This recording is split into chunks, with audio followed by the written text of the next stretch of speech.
এবং সেই ধর্মকে ধরে রাখা বর্তমান সময়ের মধ্যে এর একটা কঠিন বিষয়। এখনকার যে পরিস্থিতি চলছে তার মধ্যে থেকে আপনারা জাতি ধর্ম বর্ণ নির্বিশেষে সকলে মিলেমিশে পূর্ণ ব্রহ্ম শ্রী শ্রী হরিচাঁদ ঠাকুরের যে ধর্ম অনুষ্ঠানে মহাযজ্ঞের আয়োজন করেছেন, এটা পূর্ব জন্মের কোন স্বীকৃতি না থাকলে এক জন্মের স্বীকৃতি হয় না। বহু জন্মের যদি না থাকে টানাটানি, এই জন্মে সে সেই পথে যায় না। এই বহু জন্মে থাকে জানা জানি। এই জন্য আপনারা একনিষ্ঠ ঠাকুরের ভক্ত, হরিনামে সদা সর্বদা আপনারা আসক্ত, আশীর্বাদ করবেন।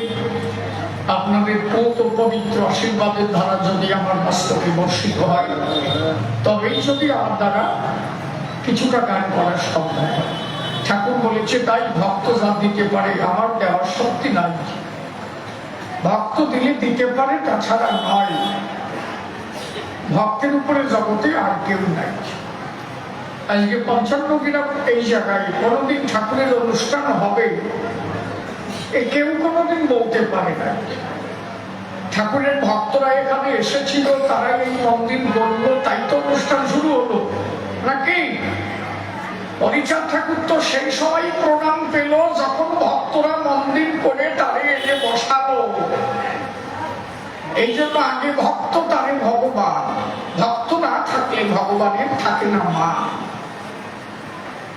ভগবানকে বলা হয় শক্তিমান। শক্তি প্লাস মান ইজ ইকুয়াল টু শক্তিমান। ভক্ত হচ্ছে শক্তি, তাই তো ভগবানের আছে মান। তাই ভগবানকে বলা হয় শক্তিমান। ভক্ত না থাকলে তার কোনো দাম নাই। আমার ঠাকুর নিজে বলেছে তাই। যেদিন রাইচরণ ওরাকান্দি গোলক পাগলরে আনতে যায়, এ মালা আমি খুলে বেড়াই, মালা যে কোন পর্যন্ত জমতেছে তার ঠিক নাই। রাহুল মালাও বানাই যাওয়ার জন্য বোঝো।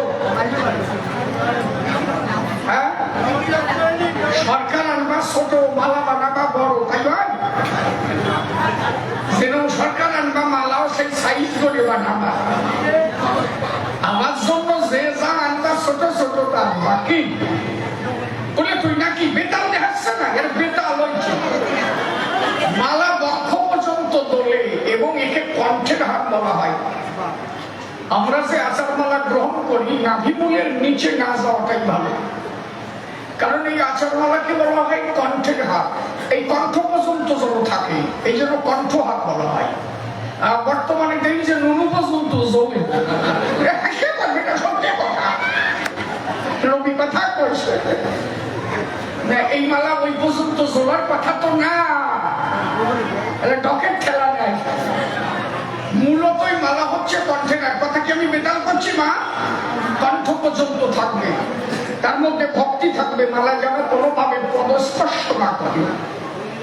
নাভি পর্যন্ত নিচে যদি মালা নেয়, যদি কেউ বসে পড়ে সেই মালা, তখন তার চরণ স্পর্শ করে যায়, যায় কিনা? বসে পড়লে মালা চরণে লাগবে কিনা? এতে অপরাধ হবে।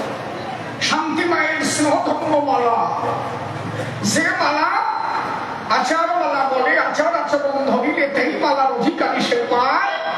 ওই মালা নিয়ে পড়ে বসে শোনে নারী নরে শ্রী হরি বলে তারে, আমি লক্ষ যোজন দূর থেকে ভক্তকে আমি তারে করে নিয়ে যাই।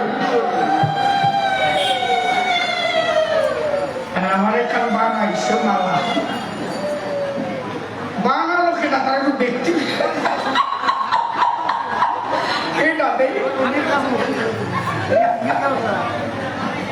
এই তারিখ আমার হাইট মার্কে রাখবো। সামনের বার আবার ওই বানাই না, সাদা প্যান্ট পরিষ্কার করে দিলাম। আমি একদিন আমার মারে বলছিলাম, মা আর একটু বড় বানানি গেল না? কয়েছে অনেক চেষ্টা করছি, আর হলো না। হরিবল হরিবল করে গেছি ওই এক জায়গায় ধরা। যার থাকেন চুপ করে, আলোচনা বিভিন্ন ভাবে হয়েছে। আসলে রাহুল হচ্ছে অনেক শিষ্য ছেলে, আপনারা জানেন সবাই। ও বহুদিন আগে দাঁড়িয়ে সবার পুরাভাগে আমার কাছ থেকে দীক্ষিত হয়। এই বছরও আমার কাছে প্রকাশ করলো, এর আগে পরে কোনোদিন পায় নাই। এইবার আমার বলবো তাই কবি গান গাওয়ার একটু ইচ্ছে, বাবা কি করা যায়? তুই এতদিন রয়েছিস, কাকে কবি না নাকি? তবে তো এই সবাই আমার হরিচাঁদ গুরুচাঁদ ঠাকুর কবি সৃষ্টি করেছিল। মহানন্দ পাগল হরিবর সরকার পর্যন্ত ভালো চাকরি করতে পারত। মহানন্দ পাগল বলল তাই ওসব দিয়ে দরকার নাই, তুমি যাও তাদের কাছে কবি শিক্ষা পাবো, কবিতা হবে। হরিবর সরকার তখন কবি গায়, মনোহর সরকারও তাই। আর আমার তারকচাঁদের কবি গান, আপনারা কেন কথা কন? একটু ধৈর্য ধরে থাকেন সর্বজন, মালা আবার নতুন করে আমারে করিবে প্রদান। ওই যে একদম পাও পর্যন্ত গেল, আবার এবার কোনটা আসলো দেখা যাক। বাহ, নাই বা ঠিক আছে।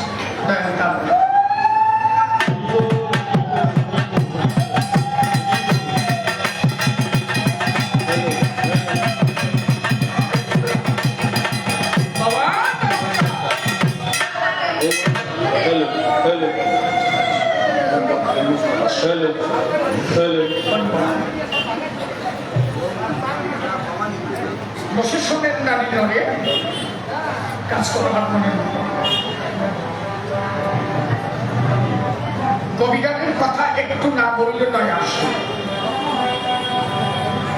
আমাদের এই যে কবিগান, আপনারা, আমি আপনাদের কাছে চরণ ধরে করে নিবেদন, কথাবার্তা বলবেন না কোনো জব। আমরা যে করি কথা কীর্তন, প্রত্যেকটা কথার মধ্যে আমাদের হয় ছন্দ পতন। একটা কথা ছন্দ ভিন্ন হবে না কখন, এগুলো মুখস্থ কথা নয় কখন। এটা আপনারা বুঝতে পারছেন সর্বজন। এই প্রত্যেকটা কথার মধ্যে ন দিয়ে মিলন হচ্ছে মিলন। এ খাতা কলমে লিখতে গেলেও দেরি হবে তার তখন, কে ঠিক কিনা? তাহলে এই দিকে যদি লক্ষ্য থাকে, তাহলে মানুষ কি আর কবি গানে কথা বলে আর অত বকে কি? এই জন্য সবাই যেন একটু চুপ করে থাকে। তোকে বাড়ি কোন জায়গায়? তোরা তো চুপ করে থাকা লোক না, চুপ করে ভয়। তাহলে যে গান আমরা গাই, এই গানটাকে যিনি পূর্ণাঙ্গ ভাবে পরিমার্জিত করে গড়ে তুলেছিলেন, তিনি হচ্ছেন বাবা তারকচাঁদ গোসাই। তারক গোসাইকে মান্যতা দিয়েছে সবাই। যেমন আচার্য মহানন্দ হালদারের যদি আমরা বন্দনা দেখি, সেখানেও তারকচাঁদের আমরা মান্যতা পাই। জয় জয় হরিচাঁদ ক্ষীরোদঈশ্বর, জয় শান্তি মাতা পদে ব্রহ্মাণ্ড যাহা, জয় মহাকাল গুরুচাঁদ গুণমণি, জয় জয় জয় জয় জয় গুরুচাঁদ মহাকাল, জয় জয় হরিচাঁদ ক্ষীরোদঈশ্বর, জয় শান্তি মাতা পদে ব্রহ্মাণ্ড যাহা, জয় মহাকাল গুরুচাঁদ গুণমণি, জয় জয় সত্য ভামা জগত জননী, জয় প্রভু পুত্রদেব শ্রী শশীভূষণ, রূপে গুণে তুল্য যার মেলে না কখন, জয় জয় প্রমথ চাঁদ জগত কল্যাণ, উঠুক নিখিল বিশ্বে তবে জয়গান। এরপরে লিখলেন জয় জয় তারকচাঁদ কবি শিরোমণি, হরিলীলা প্রীত রচিতা লীলমণি। তোমার গুণের কথা কহরে না যায়, তব গুণে বন্ধ সবা হরির সবাই, বিপিন যাদব জয় রকুলের জয়। এই জন্য আচার্য মহানন্দ হালদার সেখানে তারকচাঁদের দিয়েছে জয়। গোপাল সাধু যেহেতু তার গুরুদেব ছিল, এই জন্য তার কথাও উনি লিখে গেল। বিচরণ কর্তা যে বন্দনা লিখলো, তার মধ্যেও তার কর্তা জয় থাকবে। কারণ এই কবি গানে মতুয়া সমাজে, শুধু মতুয়া সমাজে না, সমস্ত সমাজের মধ্যে কবি গানের মধ্যে মানুষটা আত্মচেতনা লাভ করে। মানুষ যাতে পেতে পারে জীবাত্মা সেই পরমাত্মারে, এটা একমাত্র কবি গানের মধ্যে দিয়ে হতে পারে। আমার তারককে আশীর্বাদ করেছিল সবাই। হরিলীলায় যে কয়েকজন বড় বড় সাধক ছিল, যিনি হরিলীলার বড় পাগল, পাগলের ডঙ্কা বাজে হরিচাঁদ। কোন পাগলের ডঙ্কা বাজে? গোলকের ডঙ্কা বাজে হরিচাঁদ। গোলকের হচ্ছে ডঙ্কা, গোলক পাগল ডঙ্কা বাজালে হরিচাঁদ বলতো, তাই তারক লিখে গেল পাগলের ডঙ্কা বাজে হরিচাঁদ। মহানন্দের কাশী আর দশরথের সিংহার কাশী আর তারক সাদের নিশাদ চৌষে রাশি রাশি। এরা যদি কেউ হাতে নেয় সমন সংখ্যা তার দূরে যায়। তাহলে গোলক পাগল পূর্ণ আশীর্বাদ তারক বসাইতে যায়। গোলক পাগল যখন দেহ ছেড়ে চলে গেল, ওনার মুখ দিয়ে যখন জ্যোতি বেরিয়ে গেল, ওই জ্যোতি তারক বসাইকে স্পর্শ করে জ্যোতি দিয়ে মহানন্দ পাগলে মিশে গেল। দশরথ মৃত্যুঞ্জয়, তারক বসার রূপে মৃত্যুঞ্জয়। ডাক দিয়ে দশরথ মৃত্যুঞ্জয় ডাক দিয়ে বলে, তাই হরিলীলামৃত গ্রন্থ দেখো, পূর্ণ আশীর্বাদ দিলাম তোমায়। 24 বছর কেটে গেল, আশীর্বাদ হয়ে গেল, তাও তার গ্রন্থ লেখে নাই। বসে শোনেন নারী বারে একদিন গোলক পাগল আসিয়া স্বপ্নের ঘরে ডাক দিয়ে বলে তারকের ধারে, নরসিংহ ধরে তোর বক্ষ বিদীর্ণ দেব আগে গ্রন্থ লেখা চাই। বলে আমার মতো অধমের দ্বারা সম্ভব হয়? গোলক বলছে, তাই নর্দমা ছাড়া পদ্ম ফোটে কোন যায়?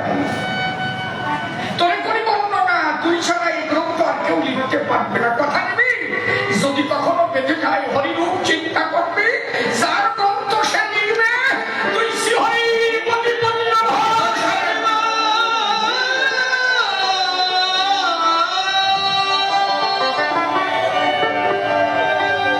তাহলে দশরথ মৃত্যুঞ্জয় গোলক পাগল পূর্ণ আশীর্বাদ দেয়। আর আসছে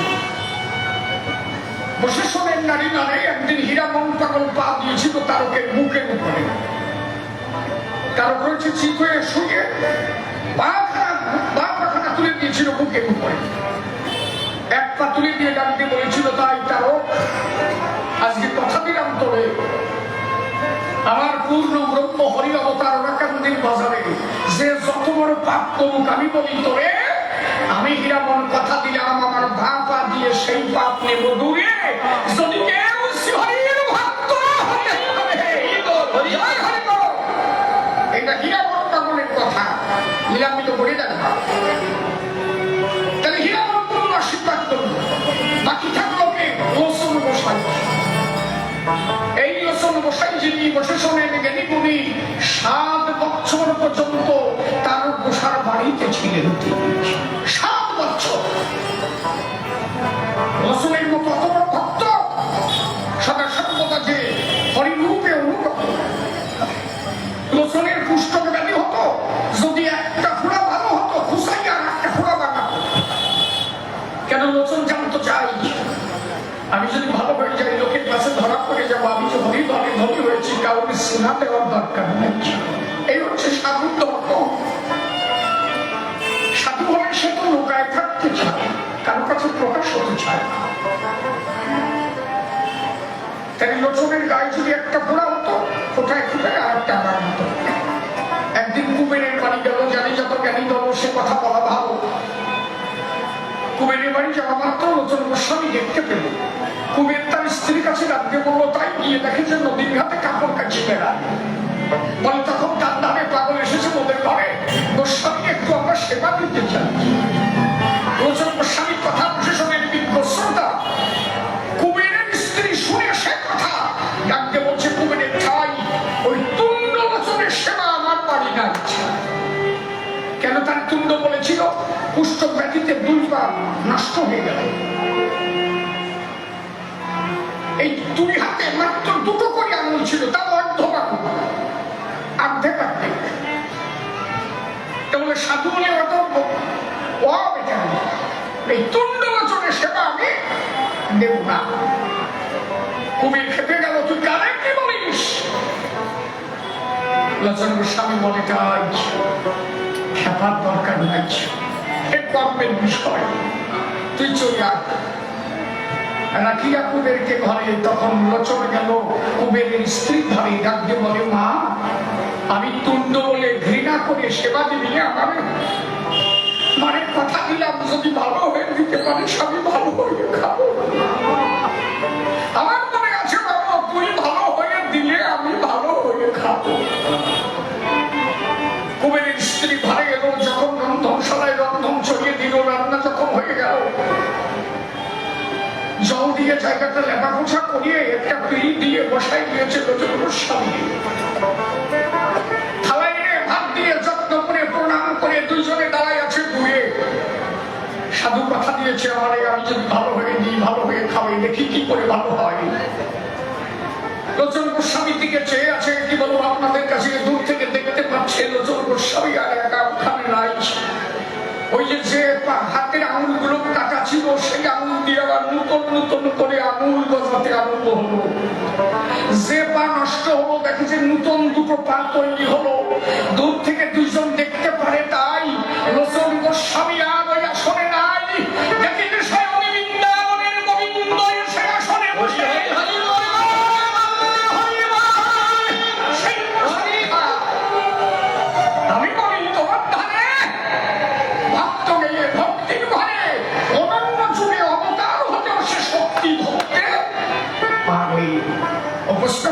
একটা আসলে অনন্য যুগে যত অবতারগণ, এই যুগে ভক্ত তাহা হতে বলো বা এর থেকে বড় প্রমাণ আর কি দেব সমাস্থান। যে ভক্ত কৃষ্ণ মূর্তি পর্যন্ত দেখিয়েছিল এ ভুবন। এই জন্য সেই লোচন গোস্বামী পূর্ণ শক্তি তারক গোসাইকে করেছিল। 7 বছর পর্যন্ত তারককে শিক্ষা দিয়েছিল। একথা জানেন ভালো, তাহলে তারক গোসাই সবার কৃপা পেয়েছিল। এই জন্য হরিপুর চাঁদের মতে দাবি বলি সহাতে কবিদের একটা আলাদা জগৎ। অশ্বিনী গোসাই কবি গান গেয়েছে, মনোহর সরকার কবি গান গেছে, তারক গোসাই কবি গান গেছে, হরিপদ সরকার কবি গাইছে, রাজেন্দ্র পাগল কবি গাইছে। যদিও তারক গোসাইরা খেয়াল করে যে কয়জন কবি হবে সংসারে সবাই গান পাল্টায় ফেলবে। রাজেন্দ্র পাগল সত্য ধর্মে দীক্ষিত লোক, বিজয় বাবু বৈষ্ণব মন্ত্রে চলে গেল, ঋষি বাবু তিনিও তাই, অনানী বাবু সেও তাই। একমাত্র তারক গোসাই ওই একটা গালি ধরে দাঁড়িয়েছিল, বাবা হরিচাঁদ ছাড়া আমি কিছু বুঝতে পারছি। বড় দুঃখের বিষয়, এই দিন পাগল বিজয় সরকারের বাড়িতে কেউটিয়ায় আমার এক শিষ্য মেয়ে শোভামালাকার গানে যায়। হরিচাঁদ গুরুচাঁদ পাগল বিজয় বলে দলি দিয়েছিল।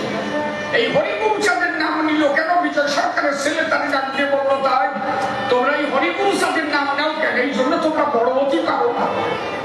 ওর 2খানা গানের অর্ডার ছিল, 1খানা গান গাইতে দিল, আর একটা গান গাইতে দিল না, খালি হরিগুরুচাঁদের দলি দিল। ভাবতে পারো? এই জন্য মনপ্রাণীরা ভালোবাসে না তো হরিচাঁদ। বিজয় বাবু ধর্ম প্রচার করেছে, বৈষ্ণব ধর্ম। উনি যত দীক্ষা দিয়েছেন সব বৈষ্ণব মন্ত্রে দীক্ষিত। উনি গান লিখেছেন, কবি সীতাবরা কান্দি যেমন আমি শিশির, আমি মতুমতে দীক্ষিত। বাড়ি মহাসভায় ছেলে মেয়ে যা আছে সব মতুমতে। আমি কি বৈষ্ণব সমাজে গান গাই না? আমার কৃষ্ণের গান লেখা আছে, কিন্তু তাই বলে আমি বৈষ্ণব ধর্ম প্রচারক না। আমি যেখানে যাই চেষ্টা করি যাতে 2জন মতুয়া বাড়া না।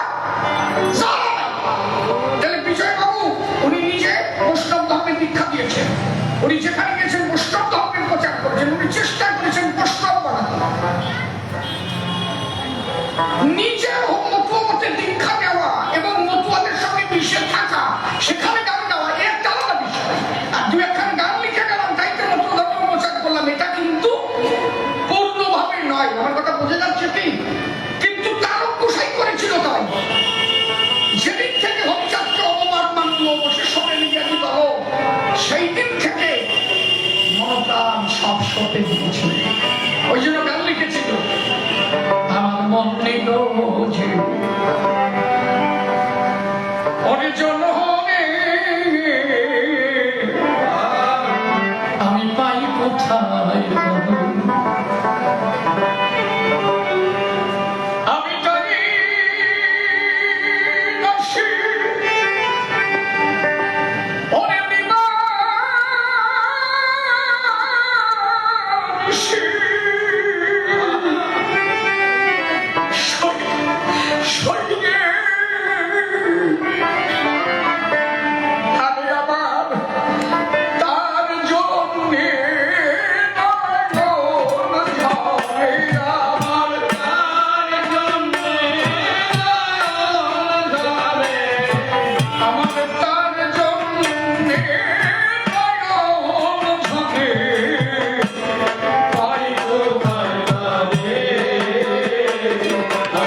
অবস্থা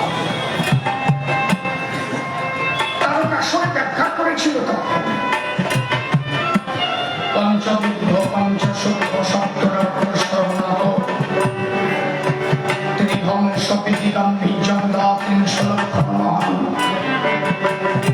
সাউন্ড আপনারা বুঝতে পারছেন সবাই? যাচ্ছে কি? 32খানা রক্ত এবং চিহ্ন যদি কারো মধ্যে থাকে তাকে ভগবান কল্যাণ করবে। মৃত্যুঞ্জয় গোসাই ছিলেন একজন শাস্ত্রবিদ পণ্ডিত।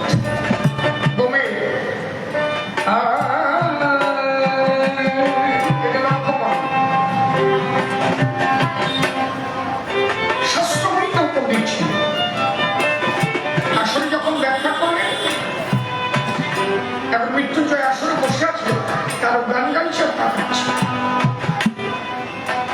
তার ছন্দ পতন হয়ে যাচ্ছে। মৃত্যুঞ্জয় বুঝতে পেরেছে তোমরা কথা বলো কেন, তোমরা কথা বলো না, মাইক তো সাউন্ড ঠিক আছে, কথা বলছো কেন? মৃত্যুঞ্জয় গোসাই তখন বললেন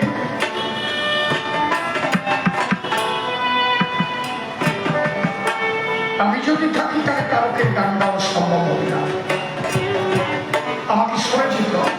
কেন? এটা হয় পূর্ব জন্মের যদি জানাজানি থাকে, এই জন্মে তাকে দেখা মাত্র তার মন হরণ হয়ে যায়। কাউকে তুমি জীবন দেখো নাই, তাও মনে হয় যেন কত জন্মের একজন সেটা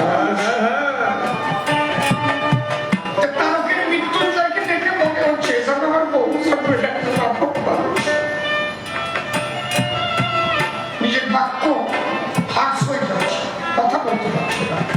মৃত্যুঞ্জয় একটা পাশে গিয়ে দাঁড়া, বুঝতে পারবে।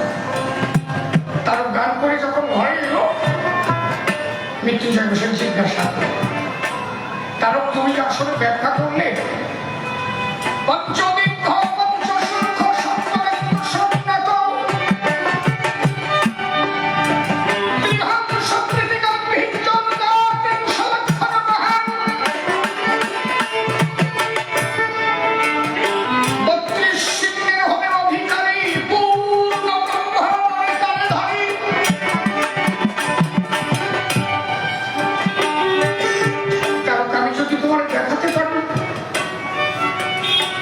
মানো, তারা বসে বলেছে তাই সেই মানুষ নদী আর নিমাই, সে তো আর লীলায় নাই।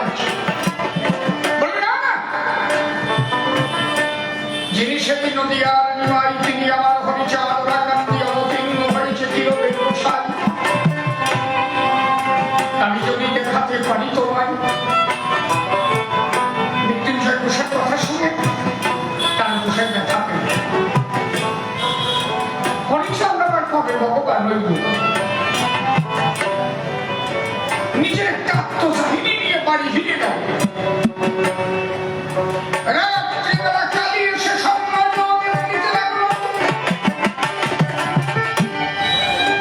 লক্ষ্মী পাশা যে কালী মন্দির তেমন প্রসাদ বাড়ির পাশে ছিল।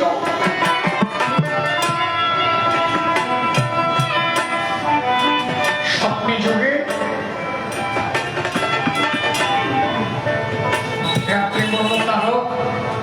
তুমি যার সাথে দেখা পেয়েছিলে, তোমার যদি কেউ দিতে পারে কিছু, তুমি যাও তার কাছে। উনি যা কইছে ঠিক কইছে, কেউ যদি তোমার কিছু দিতে পারে যেতে হয় তার কাছে, আমার কাছে আর কিছু নাই। ভোরবেলা উঠে গেল, তার প্রসাদ দেওয়ার কি সূর্য নারায়ণ ছিল। ওনার কাকা কাকা বলতো, দুইজনে রওনা দিল। মৃত্যুঞ্জয়ের বাড়ি পৌঁছাও, 3 রাত 3 দিন কেটে গেল, কারো মধ্যে কথাবার্তা কিছু নাই। 3 রাত 3 দিন পরে কারো গোসাই দেখতে পারে কয়েকটা পূর্ণ জ্যোতির্ময় মূর্তি এসে মৃত্যুঞ্জয়কে প্রদক্ষিণ করে মৃত্যুঞ্জয়ের শরীরে বিলীন হয়ে গেল। কারো গোসাই বুঝতে পারলো এই মানুষ সামান্য মানুষ না।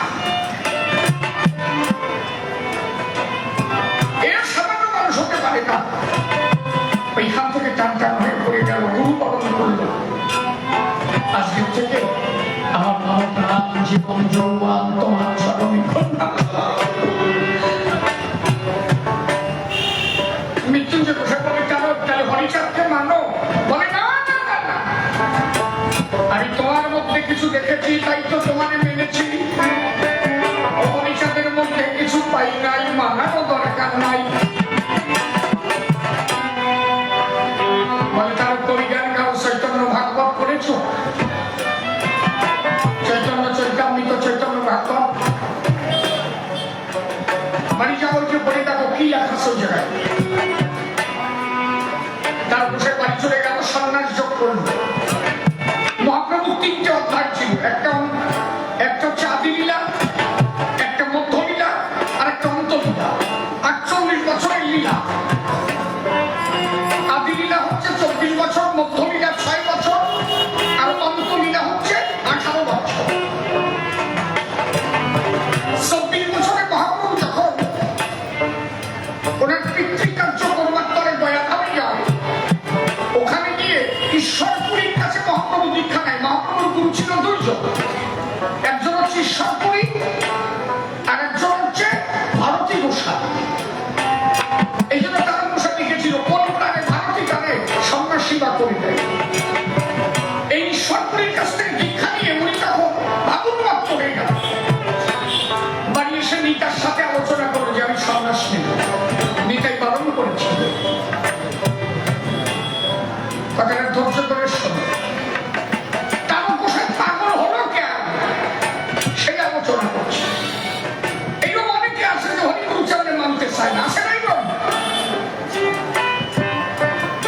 যে তারা হরিচাঁদকে মানতে চায় না আর পরবর্তীতে কি লিখেছে হরিচাঁদ ছবি রবি কিরমে উথলিল প্রেমের সহজে কাজটি আমার মন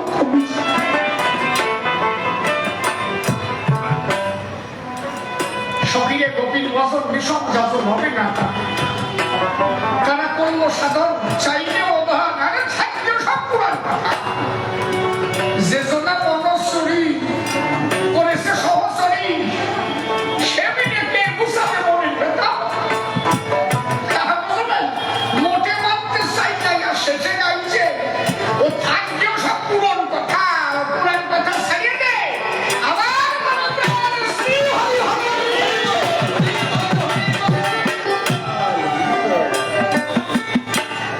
আমি সেই উপরে আলোচনা করছি শোনো কথা কই না চৈতন্য ভাগবত লিখলো কি মহাপ্রভু যখন সন্ন্যাস নিয়ে চলে যাচ্ছে নিত্যানন্দ কয়েকজন বাচ্চা ছেলে পেলে দিয়ে আরো আসছে কয়েকজন বাচ্চা ছেলে পেলে দিয়ে একটা ভুল রাস্তা দেখায় কেন মহাপ্রভু তখন ভাবুন মাত্র কিছু চিনতে পারছে না এরকম হয় না মানুষ যখন প্রেমে ভাবুন মাত্র হয়ে যায় কে ভাসুর কে শ্বশুর এই যায় না থাকে না তা মহাপ্রভু নিত্যানন্দকেও চিনতে পারছে না নিত্যানন্দ মনে ভাবলো তাই এই একটা বড় সুযোগ ও সন্ন্যাস নিয়ে যাচ্ছে মনে গেছে ভাবো একটা ভুল রাস্তা নিয়ে ওরে আবার বাড়ি ফেরত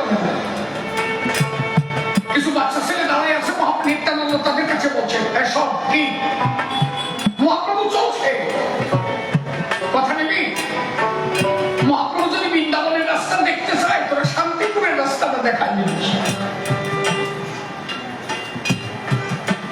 মহাপ্রভু জিজ্ঞাসা করলো আমি বৃন্দাবন যাবো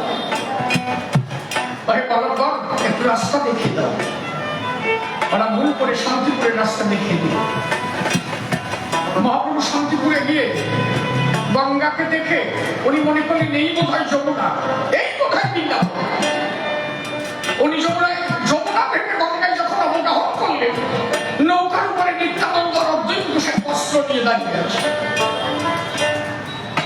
যেই বস্ত্র ধরে দিয়েছে মহাপ্রভু বুঝতে পারছে এই দুইজন আমার সাথে শয়তানি করেছে তখন অর্জুন ঘোষের মহাপ্রভুকে বলছে প্রভু কৃপা করে যখন শান্তিপুরে একবার যদি একটা আমার বাড়ি মহাপ্রভু বললেন কথা সাই দিলেন আসতে ঠিক আছে আমি যাবো নিত্যানন্দ বললো মহাপ্রভুর কাছে তুই তো চলে যাবি নিতাই এবং মহাপ্রভু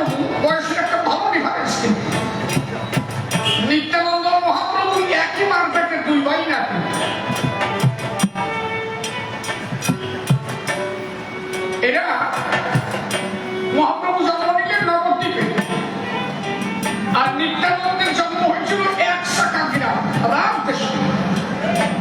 বর্ধমানে ওই সাইডটাকে রামদের বলা, মেদিনীপুর বর্ধমানে যে সাইডটা, বাঁকুড়া, বীরভূম, এই 1 গ্রামে নিত্যানন্দের জন্ম। নিত্যানন্দের বাবার নাম ছিল হারাই পণ্ডিত, আর মহাপ্রভু বাবার নাম ছিল জগন্নাথ মিশ্র। মহাপ্রভু ঠাকুর, এই মহাপ্রভু মায়ের বাবা সচিমাতার বাবার নাম ছিল নীলাম্বর চক্রবর্তী। উনি ভালো গোনা ভাড়া করতে পারতেন, বুঝলি ঘটনাটা শোন। তা মহাপ্রভুকে বহু করে অর্জুন গোসাই বাড়ি থেকে ঢুকে দিল। অর্জুন গোসাই 2 জন, একজনের নাম হচ্ছে সীতা আর একজনের নাম হচ্ছে শ্রীদেবী। ওনার শেষ পক্ষের একটা ছেলে ছিল যার নাম ছিল অসুতানন্দ। সে ছিল পরম ভক্ত। এই জন্য তার গোসাই একটা গানের মধ্যে লিখেছিল, একদিন শান্তিপুরের ঘাটে বসে সীতা মানায় কলসে কলসে অসুতানন্দ খায় এসে বসে সীতা মার করলে। আছে না, তোরা কে যাবি গৌর ঘাটে? ও আমরা তো খালি গাই আর গাই, বুঝি পাইছো, খালি গান গাই কান্দে কি যে ওই সেটা বুঝিতে না। ওই গানে পূর্ণভাবে প্রেমের ব্যাখ্যা দিয়েছিল তার গোসাই। অর্জুন গোসাই যখন নিয়ে গেল, নিত্যানন্দ মহাপ্রভুকে বলল, এই তুই তো চলে যাচ্ছিস, মাকে একটু খবর দি, মা একটু দেখে যা, আর তোর সাথে দেখা হয় কিনা। নিতাই বললো বন্ধনা বাজনা বজনা তোর পরে বাজার যাও, বাড়িতে ঘুরে ঘুরে আস নাকি আমি একটা অবসরা করে দিচ্ছি। নিতাই বললো বন্ধনা, মার সাথে একটু দেখা করা যায় না। বহু সময় চিন্তা করি, মহাপ্রভু দিয়েছে সাই, নিয়ে আয়, অসুবিধা নাই। তখন বিষ্ণু প্রিয়া করলাম, বিষ্ণু প্রিয়া আনতে হবে অন্তরে কথা না, ও আসলে আমি পড়ে যেতে পারি মায়ার তলে, অতএব বিষ্ণু প্রিয়াকে আনা দরকার পড়ে না।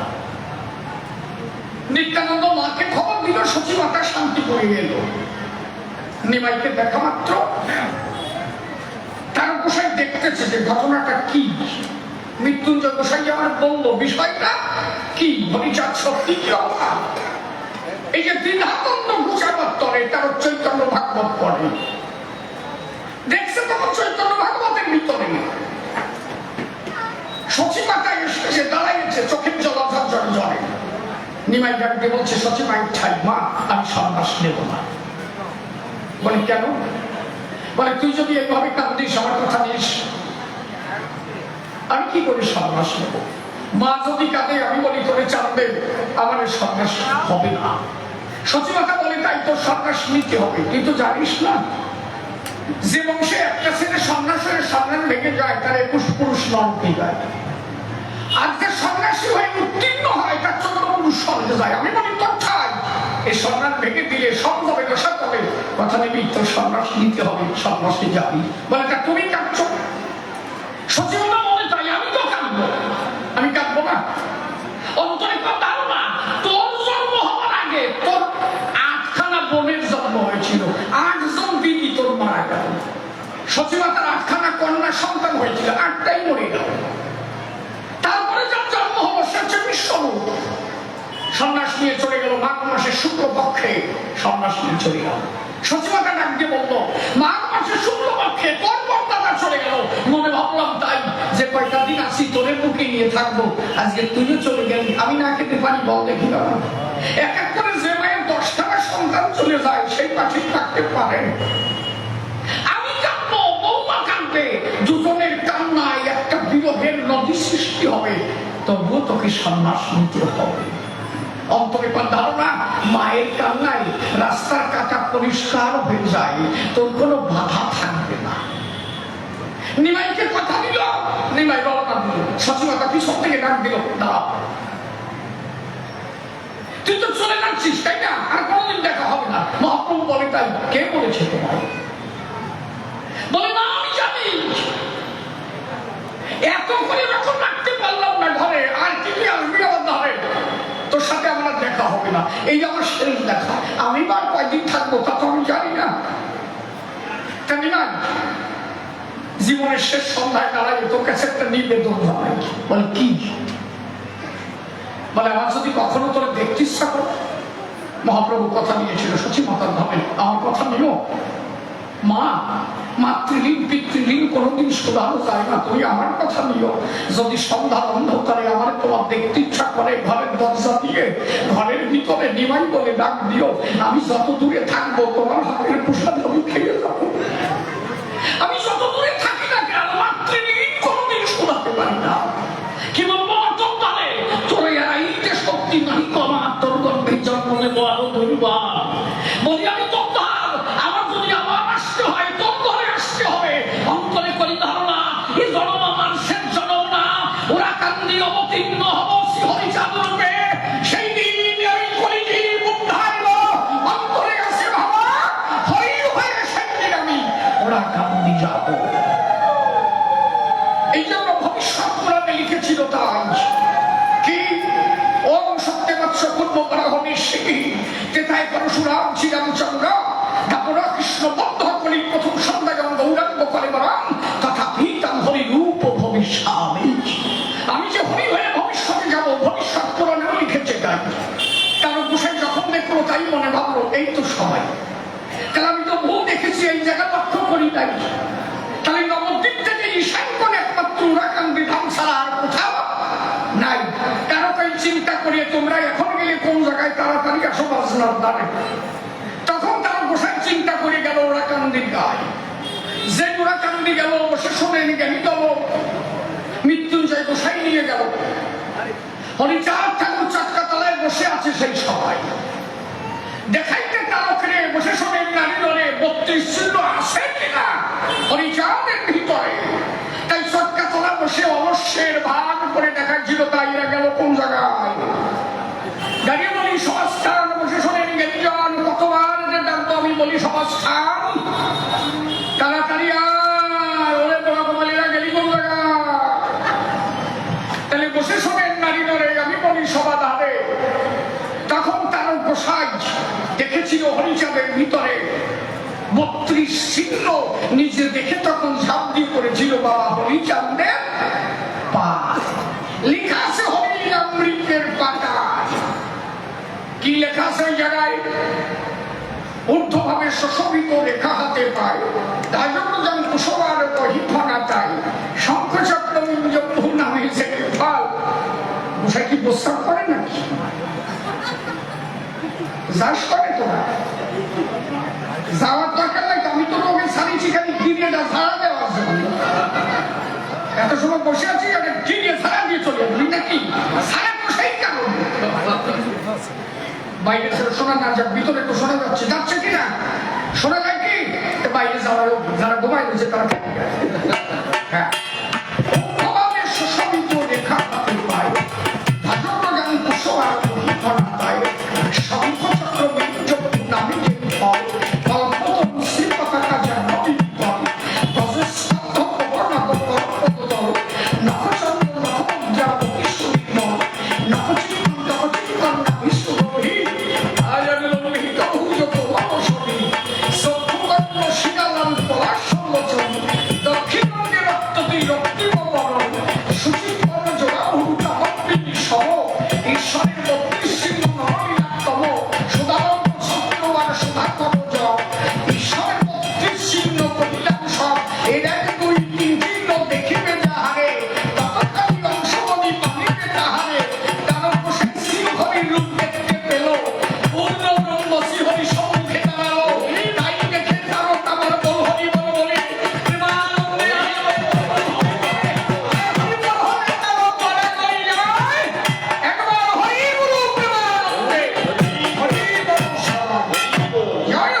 এই মানুষকে পাওয়ার পরে তার ডাকতে বলেছিল বাবা হরিচাঁদের দ্বারে, যদি কোনোদিন লীলা সাঙ্গ করো তুমি আমার কথা নিও, সেই দিনে তুমি আমার একটু জানাইয়ে লীলা সাঙ্গ করিও। তার গোসাই কবির আসরে গান গায়, সেই দিন প্রভু আমার লীলা সাঙ্গ হয়ে যায়। আসিয়া নদীর কিনারে প্রভু ডাক দিয়ে বলে তারকের দ্বারে। লোক একজন পাঠালো তারকের গোসলে ওরে ডেকে নিয়ে আয়। তারক যখন আসতে গেল দূর থেকে দেখতে পেল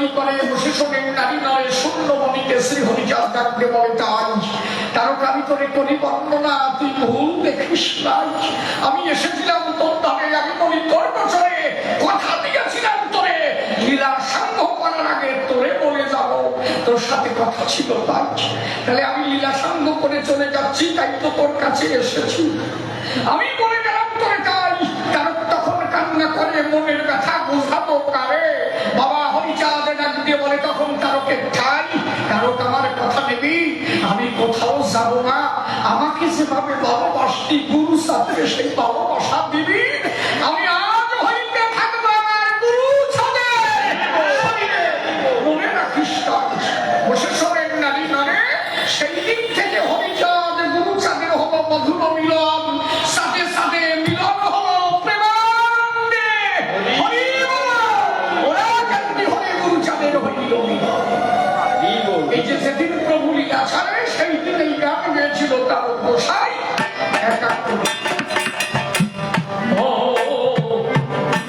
আমি গৃহী এই এখন মানুষ হারাই আমি গৃহী মন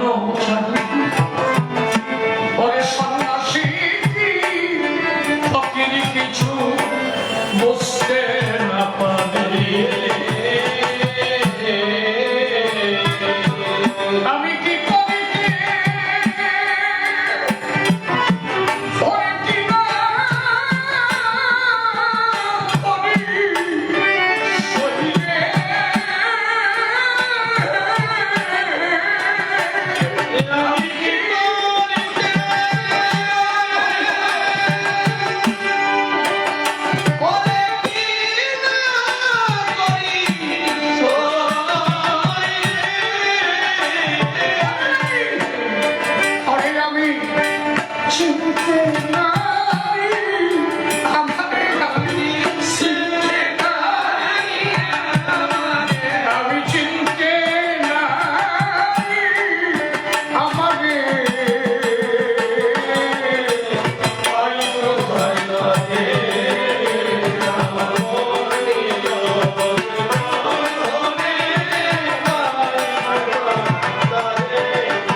পাগল তাহার কথা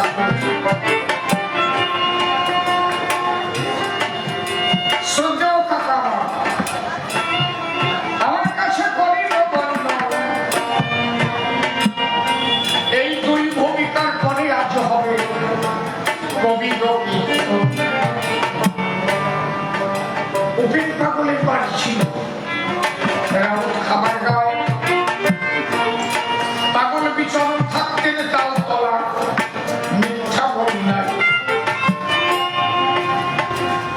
শ্রীহরিয়া সাম্ভ করে দেখো গুরুচাঁদে মিশে গেল একদিন গুরুচাঁদের কাছারিতে সবাই বসেছিল সে আসরে ছিল পাগল বিচরণ বসে বসে শোনেন যত ভক্ত জ্ঞানী জন গুরুচাঁদ ডেকে বলে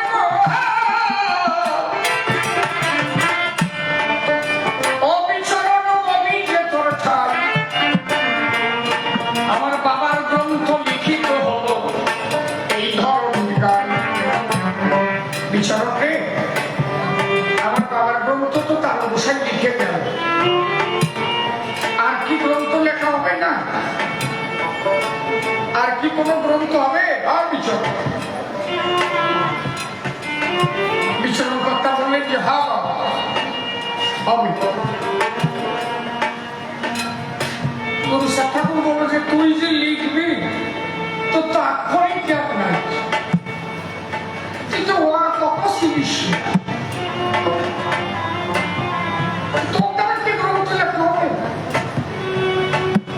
বিচরণ দেখে বলে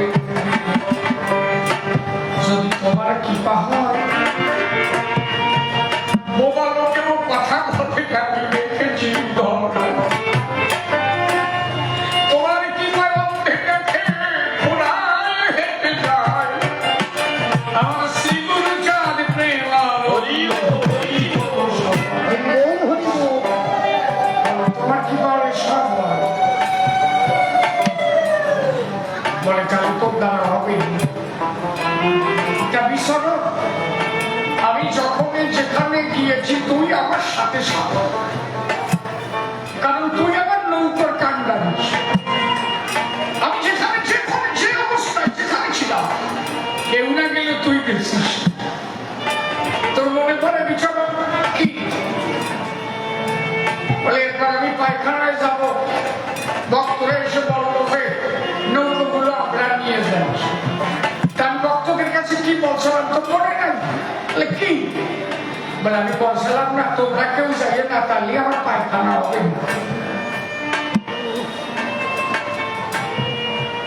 আমি সেদিন বলেছিলাম বিচরণ যেমন ল্যাংটা আমিও ল্যাংটা যদি ও আমার নৌকায় থাকে ওর কাছে আমার লজ্জাকে আমি বলি যে তোরা বলে তোরা গেলে আমার আগা হবে না যদি বিচরণ যায় আমার আর অসুবিধা নেই তাহলে তোরে আমি কত ভালোবাসি তুই আমার একা কোথায় কি করেছি তুই জানিস বিবরণ আমি তো সব জানি আর তারপরে তোমার কৃপায় ও আরো হবে খনিক আমি তো লিখতে পারবো না বলে করে তাহলে একটা কলম দিলাম কারে বলে তুমি কোথায় আছো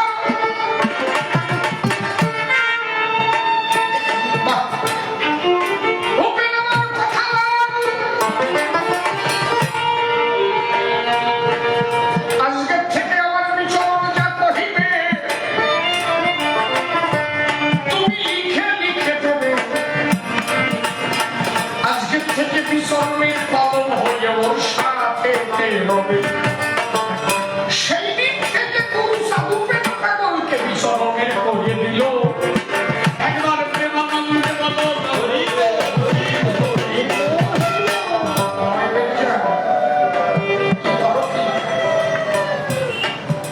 দাঁড়াইয়া বলি আমি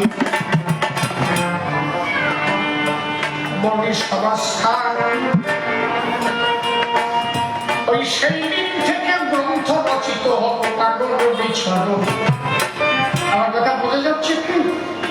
আগে ভূমিকাটা বলে নিলাম, কার ভূমিকা কে গাইবে না বলি ভাই না এরা আপনাকে করে ফেলাম কি হয়ে যাবে কথা কথা বলবো চুল তো ভালো বানাইছো।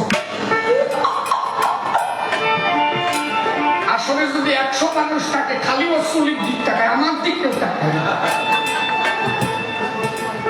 কত সেমনি গানের কাছে ভালো অবস্থা কি চুল এইদিন এক মাই পাইছে ওই চুলটাকে যদি আমার দেওয়া যায় খুব ভালো নাম কামাইছে। মানুষ গান গাইলে নাম কামায়, পড়িয়ে নাম কামায়, আর ওনার মা বাবা তো চুল দিয়ে ওনার নাম কামাইছে।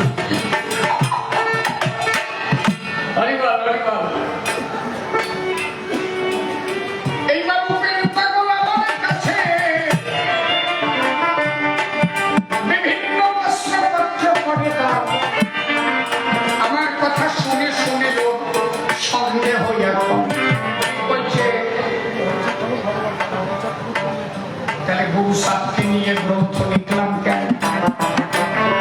বলল সবার ঠাই তাহলে এই আলোচনা হরিপুরচার চরিত্র সুধার উপরেই হোক নাকি বিচরণের উপরে হোক? সিদ্ধান্ত এখান থেকে দেওয়া যাবে সব। শ্রী গুরুচাঁদ যেদিন এলো সেদিন দোল পূর্ণিমা তিথি। আজকে এই অনুষ্ঠান বোধহয় গুরুচাঁদের সেই জন্ম জয়, তাই তো নাকি? সেদিন লোচন গোস্বামী গিয়েছিল ওরাকান্দি ধাবে। হঠাৎ করে খবর এলো শরীর গুরুধাম শান্তি মাতা সুন্দর একটা বাচ্চা প্রসব করেছে। মূলত গুরুচাঁদ বায়ুকণ্ঠে জগতে এসেছে। কোন রসবিশ্বের তারা গুরুচাঁদ জন্ম নাকি হয়, কারণ তিনি তো সামান্য মানুষ নয়, স্বয়ং ভোলানাথের গোসাই। শ্রীহরি ভক্তগণ নিয়ে তখন ওই প্রসূতি আগারে গেল। দূর থেকে ভক্তগণ শুনিবারে দেখেছে ঘরের ভিতর থেকে একটা শব্দ হচ্ছে, বম বম শব্দ পায়। ওই শিশু থেকে একটা জ্যোতি তখন বের হয়ে গেল। যে শিশুর প্রসব হলো অঙ্গ থেকে একটা জ্যোতি বেরিয়ে গেল। ওই জ্যোতি এসে শ্রীহরির চরণে প্রণাম। লোচন বলে ধন্য ধন্য আমার স্বপ্ন দেখা হলো। স্বপ্নে যোগে ভোলানাথ আমার কহিয়া সে গেল। আমি আজকে আসছি ওরাকান্দি স্বয়ং পুরাণী।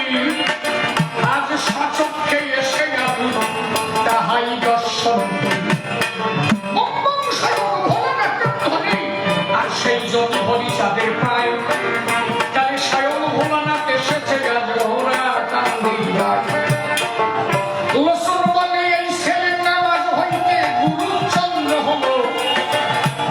শ্রী হরিচাঁদ ডেকে বলে লোচন তোমায় বলা ভালো, এর নাম গুরুচাঁদ তুলে কেন? লোচন বলে তাই গু শব্দে অন্ধকার শব্দে গেল তোমার জানা নয়। একদিন এই ছেলে এই জগতে আলোর সন্ধান দেবে, একবার প্রেমানন্দে বদল অন্ধকারে দেবে আলো। আমার শ্রী গুরুচাঁদ জানি, তাই তো গুরুচন্দ্র নামটা আমি রাখিলাম দামি। এমন সময় ওই ঘরের চালে একটা অজানা পাখি বসে।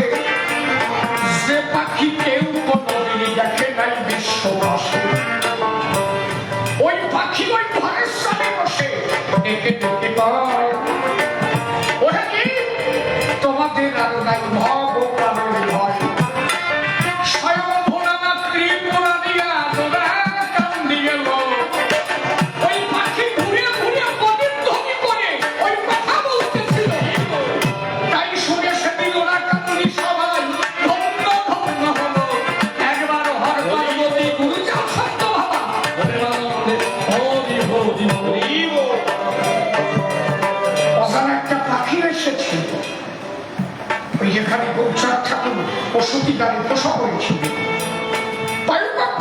ওই দিন ওই ঘরের সালে একটা অজানা পাখি এসে বসে ওই পাখিটা বারে বারে বলতেছিল কলিজীবের ভাগ্য ভালো ওরা কান্দির স্বয়ং ভোলানাথ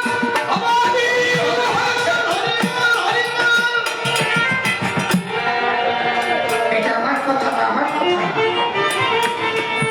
এটা বিচরণ পাগল লিখেছে। গুরুচাঁদের আবির্ভাব বিচরণ পাগলের হরি গুরুচাঁদ চরিত্র শোনা পড়ে দেখবেন পরিষ্কার লিখেছে। বিচরণ বলছে আমি আকাশে যেন দেখলাম আরবের ভাবে যেন দেখতে পেলাম ওই পাখি বারে বারে স্বয়ং ভোলানাথ ত্রিপুরা নিয়ে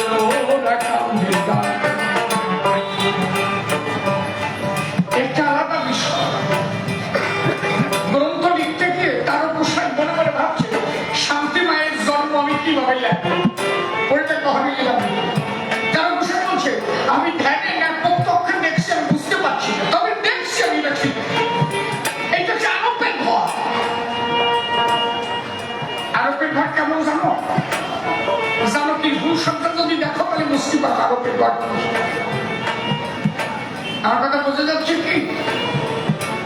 এই যে পুজো পুজো করো, এই পুজোর দাম আছে না?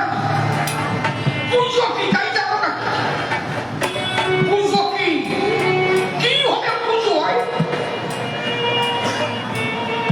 অনেক কেহ কেহ বিনা সুখে ওরে মালা গেছে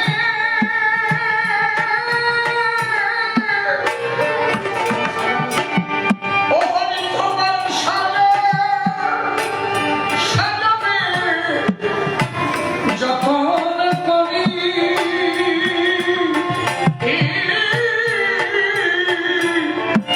বিধি পতঙ্গ তরুণে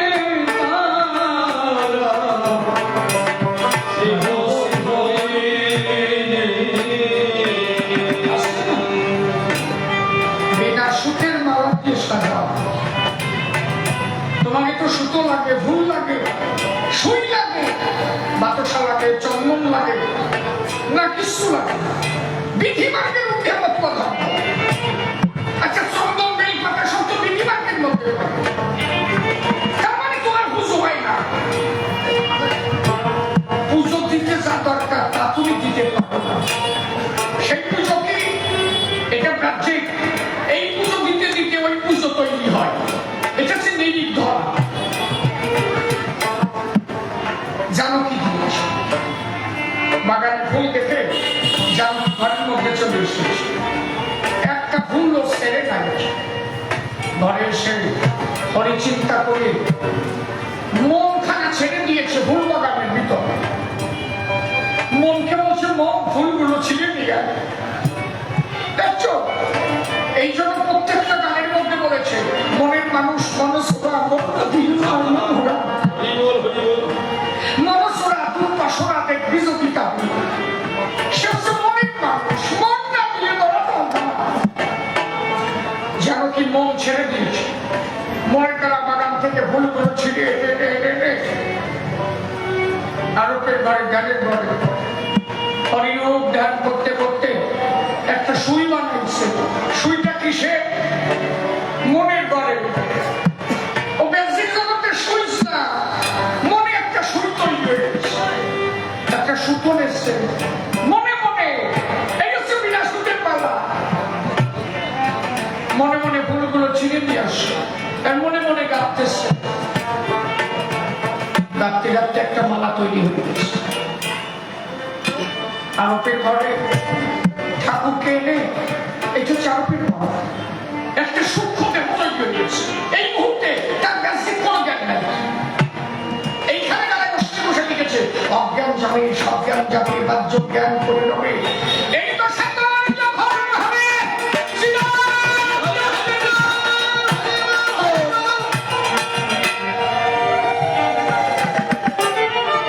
মানুষ দেখবা কোনো কোনো সময় মানুষ কোন একটা জিনিস নিয়ে বিরাট কিছু ভাবতেছে, ভাবে না? ভাবতে ভাবতে বিরামিত হয়ে যায়, তখন কিন্তু তার কোনো দিকে লক্ষ্য থাকে।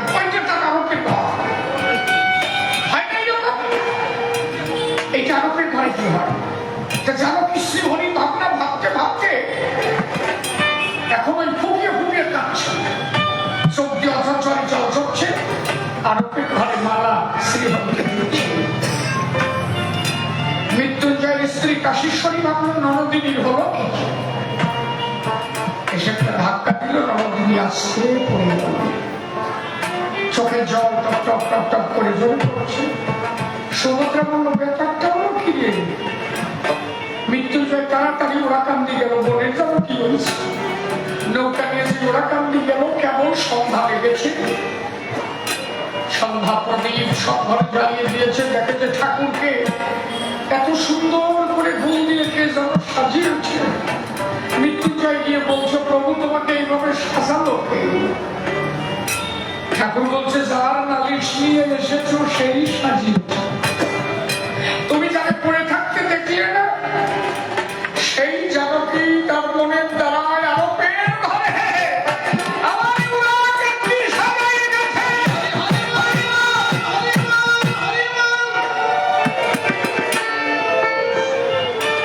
এই পুজো তোমার এখানে বসো, এই গান শুনতে শুনতে পুজো হয়ে যাবে। তুমি যদি গান শুনতে শুনতে কল্পনার ঘরে ভাবতে ভাবতে ভেসে যেতে পারো, গান শুনতে শুনতে মনখানা যদি তুমি তার চরণে সমর্পিত করতে পারো, এইটাই পুজো।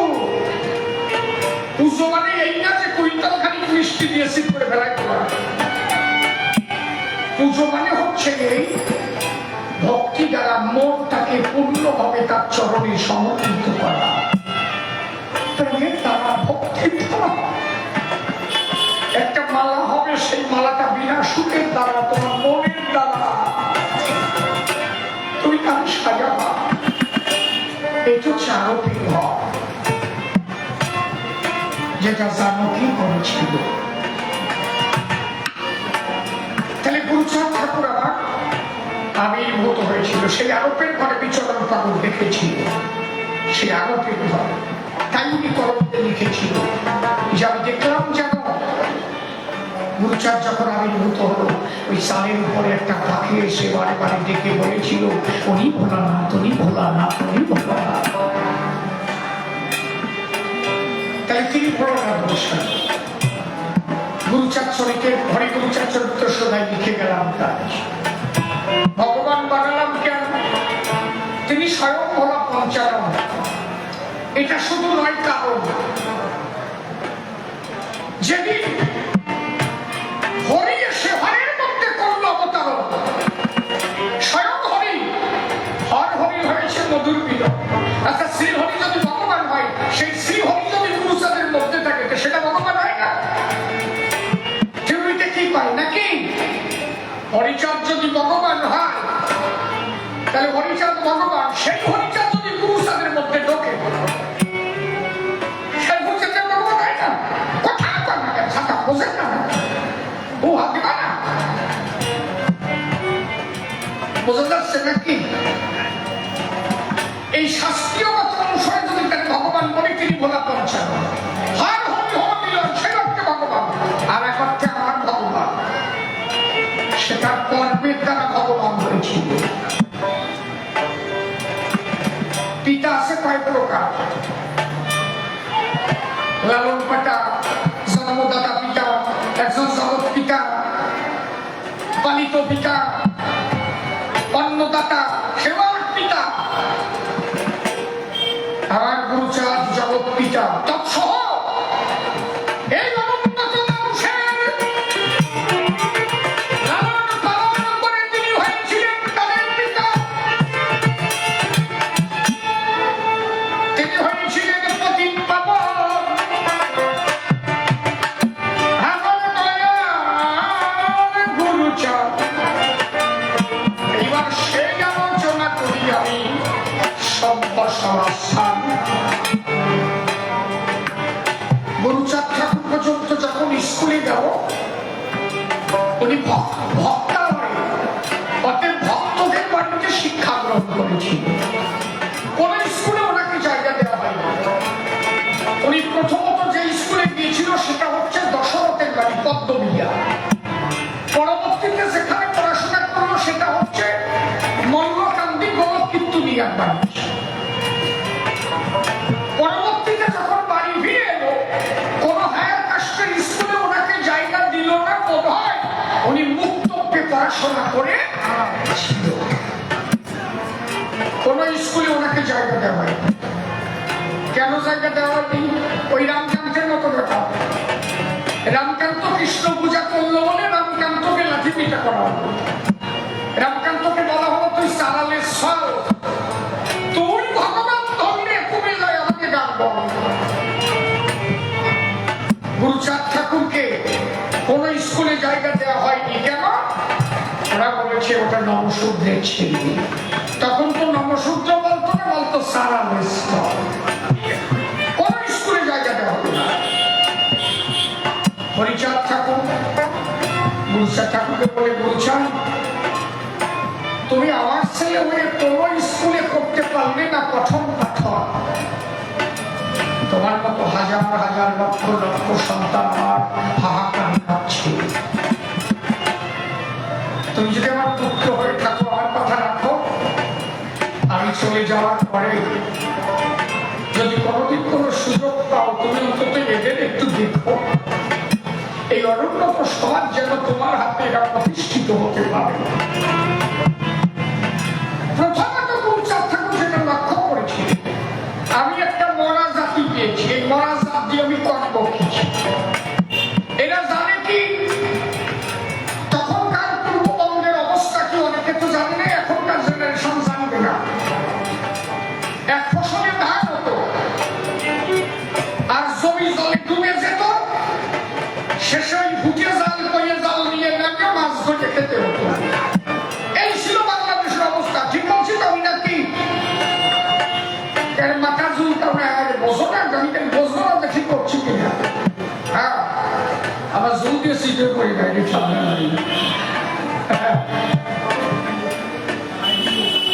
এই ধান কেটে এরা ওই জাল বসে নিয়ে নেমে যেত।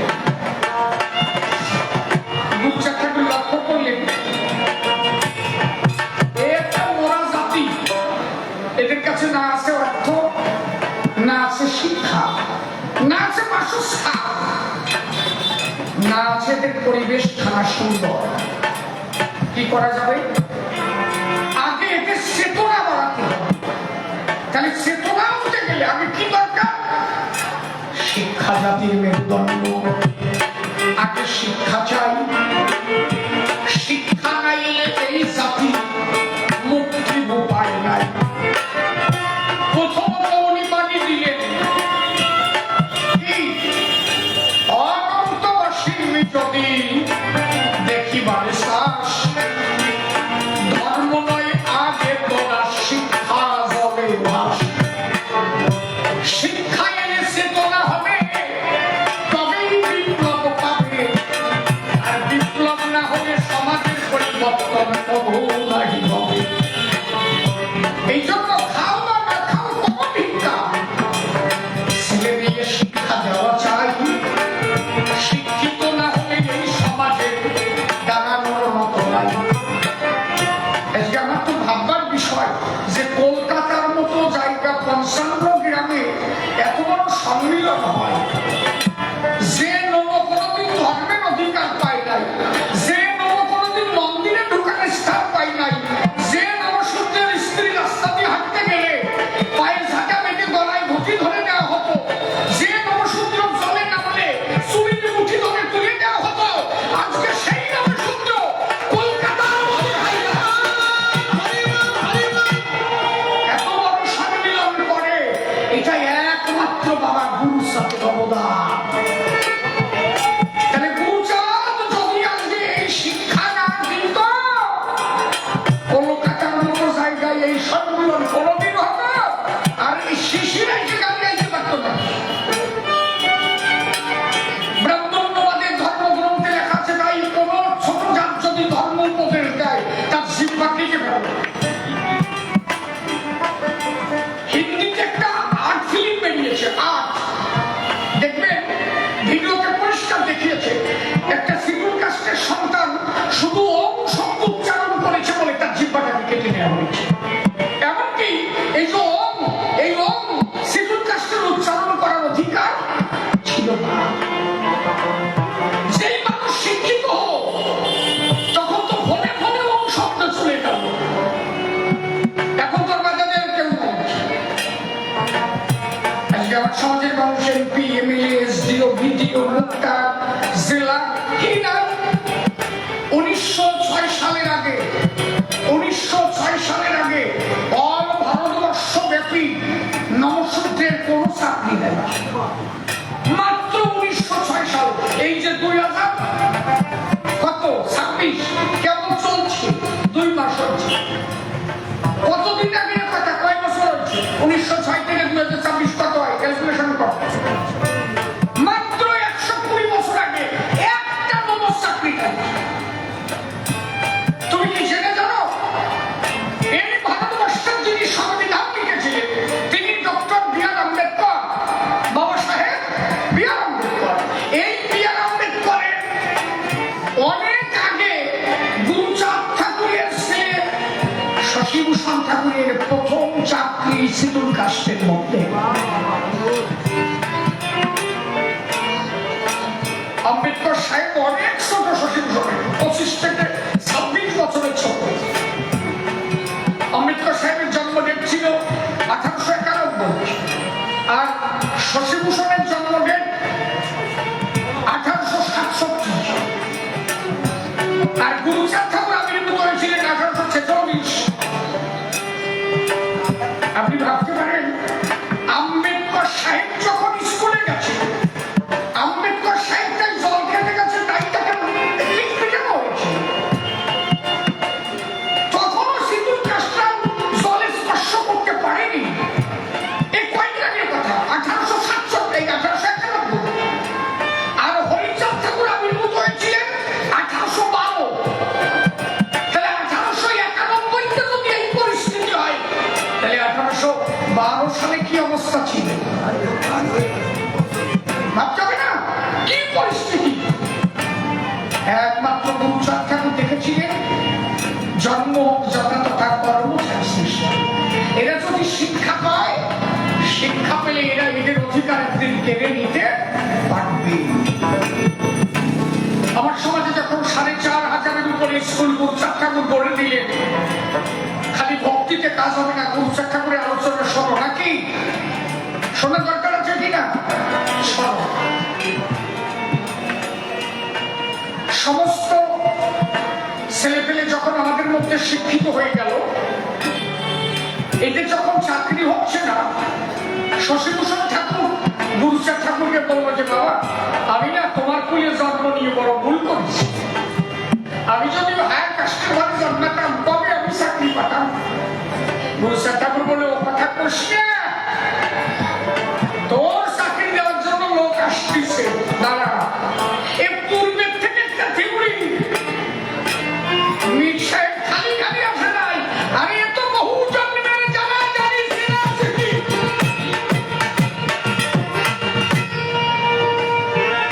মীর সাহেব কলকাতায় শশীভূষণের সঙ্গে দেখা হলো শশীভূষণ ঠাকুরের কাছে জিজ্ঞাসা করলো নাম কি শশীভূষণ ঠাকুর পিতা গুরুচাঁদ ঠাকুর বলে আমি একটু ওরাকান্দি যাবো বলে আপনি আসবেন গুরুচাঁদ ঠাকুরের সঙ্গে দেখা হলো মানে গুরুচাঁদ চরিত্র শোনা সিদ্ধান্ত নিল সেদিন মীর সাহেব জিজ্ঞাসা করেছিল ওরাকান্দি যে দুর্গা প্রতিমা কথা বলে আপনাকে তো সবাই ভগবান বলে গুরুচাঁদ ঠাকুর বললেন হ্যাঁ বলে বলো কাঁদে বলে হ্যাঁ কাঁদে বলে দেখান তো তুমি তো ভগবান কারণ মীর সাহেব নতুন ধর্ম নিতে আসে নাই মীর সাহেব এসেছিল খ্রিস্টান ধর্ম দিতে কিন্তু উনি জানে না যে শেষ পর্যন্ত ওনারই বতুয়া হয়ে ফিরে যেতে হবে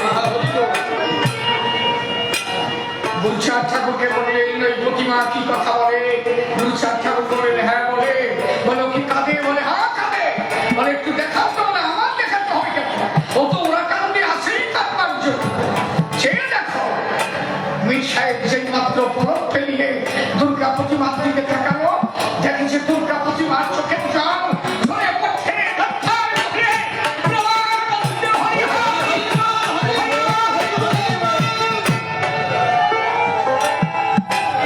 ওরাকান্দি আত্মার শক্তি মহামায়া পূর্ণভাবে থাকে কথা বলেছিল গুরুচাঁদ ঠাকুরকে একদিন বিরাট এক ঝড়ে ওরাকান্দির দুর্গা প্রতিমা ভেঙে যায় এলোকেশে চুলিয়ে ওই প্রতিমা এসে আদ্যাশক্তি মহামায়া এসে গুরুচাঁদ ঠাকুরের সামনে দাঁড়ায় এই বছর বলে পুজো হবে না ঠিক রাখতে পারে না তার পুজো দেব না। গুরুচাঁদ ঠাকুর বললেন দেখো ওরা কান্দে একটু জায়গা দাও, বলে আমি কোন জায়গা যাই? বলে তোর পুজো দেবে কেটা, সময় হয়ে গেছে। বলে আমি সব জোগাড় করে নিবানি। উনি নিজে ঠাকুরই খবর দিল কিনা পুজো দেবে, নিজে রাত্রে যে স্বপ্নে দেখালো সব নিজে করলো। গুরুচাঁদ ঠাকুর বলো তুই ওরাকান্দি থাকতে চাস কেন? বলে ভক্তরা যখন দল নিয়ে হরিনাম করতে করতে আসে, আমি ওই মন্দির থেকে ভক্তদের সঙ্গে আমিও হরিনাম করি, আমিও যে হরিনাম করে ভালোবাসি।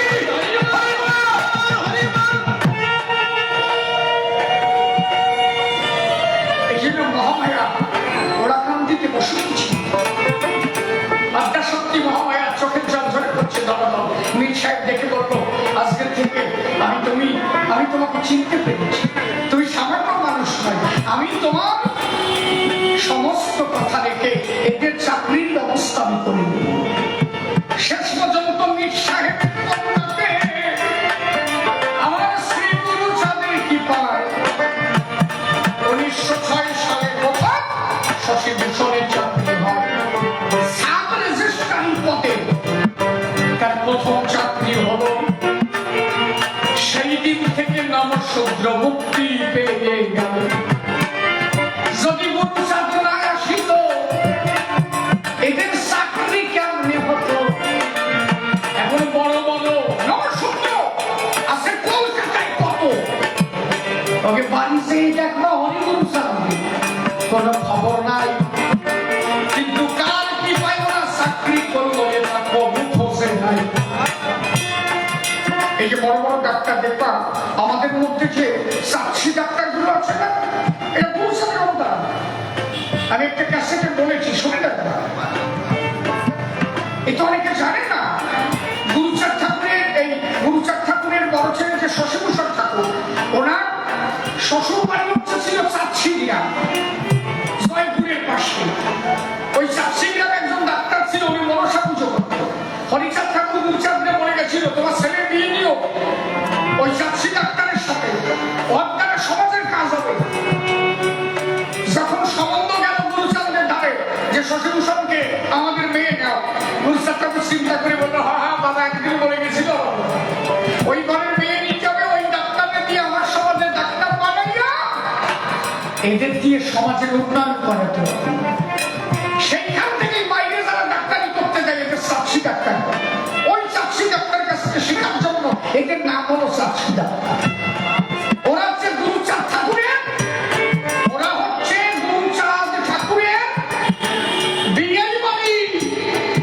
এই যে করা ডাক্তারি করে এরা হচ্ছে শশী ভূষণ ঠাকুরের শ্বশুর নয়। কথা বুঝেছ?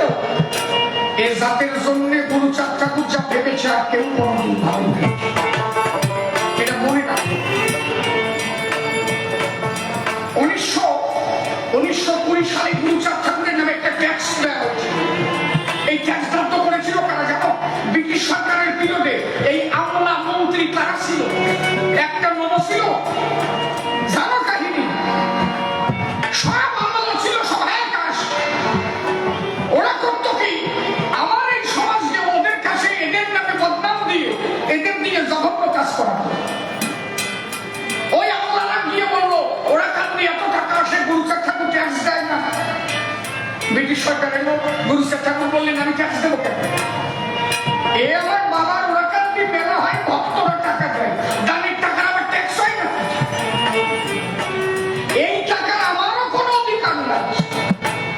এই টাকার অধিকার একমাত্র আমার বাবা হরিচন্দ্রের ভক্ত। গুরুচাঁদ ঠাকুর নিজে কোনোদিন একটা টাকা নিজে খান না। একদিন শান্তি মাতা বলেছিল টাকা পরিষ্কার, ওরাকান্দি কত টাকা আসে?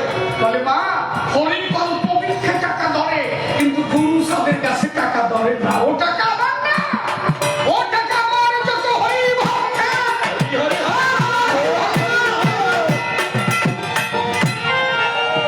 এই ধর্ম পাবা এমন তো টাকা নিয়ে ভাগবে কার আরম্ভ হয়ে যাবে। কথাকে আমি ভুল বলছি কথা? একটা টাকা গুরুচাঁদ ঠাকুর নিজে কোনোদিন খান নাই। এমনকি জেনে রাখবে গুরুচাঁদ ঠাকুর নিজে হরিদাসপুরে দোকানদারি পর্যন্ত করেছিলেন।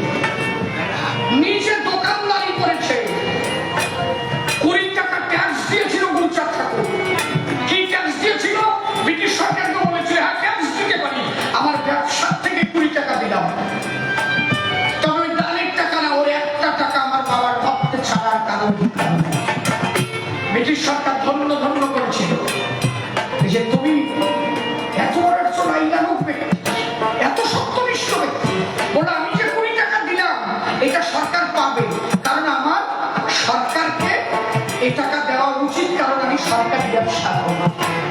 তখন ব্রিটিশ সরকার বললেন যে কোন হায়ার কাস্ট কোনদিন সেবে ট্যাক্স দিল না, আর তুমি সেবে দিলে কেন?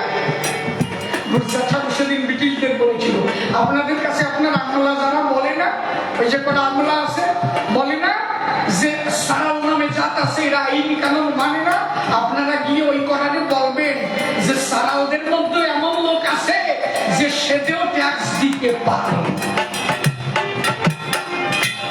শুধু এদের সমাজে প্রতিষ্ঠিত করবে বলে, যাতে ব্রিটিশ সরকার চিন্তা করে না নমশূদ্র সমাজ তারা সরকারের আইন মেনে চলে, তারা ট্যাক্স দিয়ে বসবাস করে।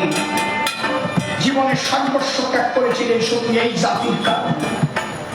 হরিচাঁদ ঠাকুর চলে যাওয়ার সময় যখন চলে গেল, এমন একটা দুর্ভিক্ষ এলো, সেই দুর্ভিক্ষের মধ্যে গুরুচাঁদ ঠাকুর 19,000 টাকা এদের মধ্যে দান করেছে। তখনকার 19,000 টাকা অনেক কলকাতায় কয়েকশো বিঘা জমি হয়। এই কলকাতা কি কয়েক বছর আগে কলকাতায় আমি আমার বাবার কাছে শুনেছি কচুরির দাম ছিল। আমার বাবা এই দেশে এসেছে 65 বছর আগে। এক সময় কচুরির দাম ছিল এই নিউ টাউন দিয়ে, সত্যি বলছি কিনা আমি, এ তো সাজো সাজো ধোকা ধোকা উঠে গেছে। তখন 1 টাকা, 1 বিঘা জমি 1 টাকা 1.5 টাকা, কেউ দিত কেউ নিত না, জমি নিত না, জলে বড়িয়ে থাকতো, জমি নিয়ে করবে কি? সেই মুহূর্তে 19,000 টাকা গুরুচাঁদ ঠাকুর দিয়েছিলেন নিজের স্বার্থের জন্য, তো গাই নাই, খালি এই জাতকে ভাষায় রাখার জন্য। তার বিনিময়ে পেল কি? এখনো পর্যন্ত তার শুনতে হয় তিনি এ সমাজের কিছু করেন।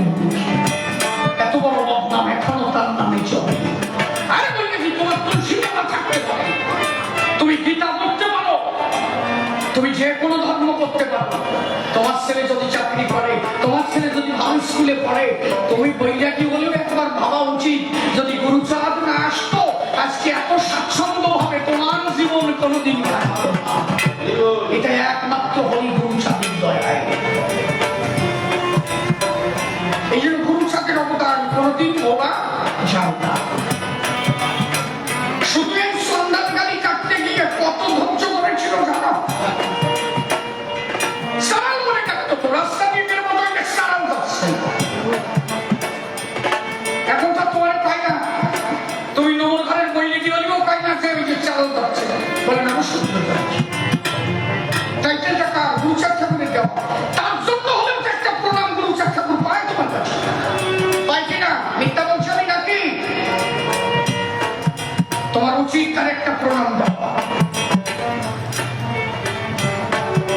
তখন এই যে জাতিতত্ত্বমালা, পূর্ববঙ্গে তখন এই জাতিতত্ত্বমালা দেখাশোনা করেন মহেশ ন্যায় দত্ত। আর ব্রিটিশ সরকারের সেন্সাস রিপোর্ট যিনি দেখাশোনা করেন তার নাম ছিল মিস্টার গেট। উনি তখন ছিলেন পাঞ্জাবি। গুরুচাঁদ ঠাকুর মির্জাকে বলো, মিট আমার সমাজের মানুষকে যখন চালান করে গালাগালি করে বড় ব্যথা লাগে, এটা কিছু করা যায় না? বলে আপনি আপনার লোকজন দিয়ে কিছু চিঠি লিখায়, চিঠি করেন, কোথায়? পাঞ্জাবে গেট সাহেবের কাছে আপনি লিখে দেন পূর্ববঙ্গে চালান নামে কোন সম্প্রদায় নেই। পূর্ববঙ্গে এক জাতি আছে যারা নমশূদ্র, যারা সমাজের সমস্ত কিছু মেনে চলে। এরা সরকারকে ট্যাক্স দিয়ে বসবাস করে। এদের নেতা বা এদের একজন আরাধ্য তিনি পূর্ণ ব্রহ্ম হরিচাঁদ, তৎপুত্র ভগবান গুরুচাঁদ। আপনি এইভাবে দিয়ে লিখে পাঠান, কয়েকশো চিঠি করানো হবে। মিস্টার গেট ওখান থেকে একটা চিঠি পাঠাবেন কার কাছে? মহেশ নয় রত্নের কাছে। উনি ছিলেন একজন হাই কাস্ট। ওনার কাছে যখন চিঠি গেল, উনি চিঠিটা পড়ে দেখলো, তাই তো একটু বেকার হয়ে গেল। উনি তখন মিস্টার গেটের কাছে মহেশ নয় রত্ন চিঠি লিখলো, না না না, নমশূদ্র নামে কোনো জাতি থাকে না, থাকে চাল। মিস্টার গেট ওখান থেকে চিঠি লিখে মীর সাহেবকে বললেন যে না না, ওখানে নমশূদ্র নামে কোনো জাতি থাকে না, কারণ জাতি তত্ত্বমালা গ্রন্থ যিনি দেখাশোনা করেন তিনি হচ্ছেন মহেশ ন্যায়রত্ন। তিনি বলেছেন ওখানে নমশূদ্র নামে কোনো জাতি থাকে না। মীর সাহেব গুরুচাঁদ ঠাকুরকে বললেন, বড় চিন্তায় পড়ে গেল। মহেশ ন্যায়রত্ন হায়ার কাস্ট বলে আপনাদের এই টাইটেল দেবে না বলে প্রতিহিংসার কারণে উনি মিথ্যা একটা চিঠি করেছেন। গুরুচাঁদ ঠাকুর ভেঙে পড়লেন। মীর সাহেবকে বললেন, কোনোভাবে কিছু করা যায় না? এই নিজের ফলের জন্য এইরকম ভাবে নাকি কেউ? তোমার জন্য যা গুরুচাঁদ ভাবছেন, নিজের ফলের জন্য কেউ ভাবে নাকি? তখন গুরুচাঁদ ঠাকুর ওখান থেকে বলেন, কি করা যাবে? তখন বললেন যে আপনি সমস্ত খ্রিস্টান মিশনারিকে চিঠি দেন, সমস্ত খ্রিস্টান মিশনারি চিঠি দেন, সমস্ত খ্রিস্টান মিশনারি থেকে চিঠি লিখতে মিস্টার গেটের কাছে, পূর্ববঙ্গে নমশূদ্র নামে জাতি আছে, আপনাকে যে রিপোর্ট করা হয়েছে রিপোর্ট ভুল। মিস্টার গেট তখন একটা তদন্ত কমিটি বসালেন। সেই কমিটি এসে তদন্ত করল, তদন্ত করে দেখা গেল না না, নমশূদ্র নামে জাতি আছে, কিন্তু মহেশ ন্যায়রত্ন শুধু নিজের প্রতিহিংসার কারণে ভুল চিঠি দিয়েছে। এই চিঠি পাওয়ার পরে মিস্টার গেট চিঠি লিখে বললেন, 1911 সালে সেন্সাস রিপোর্টে যেদিন লোক গণনা হবে, তোমাদের সেই দিন চন্ডাল গালি মুছে দিয়ে নমশূদ্র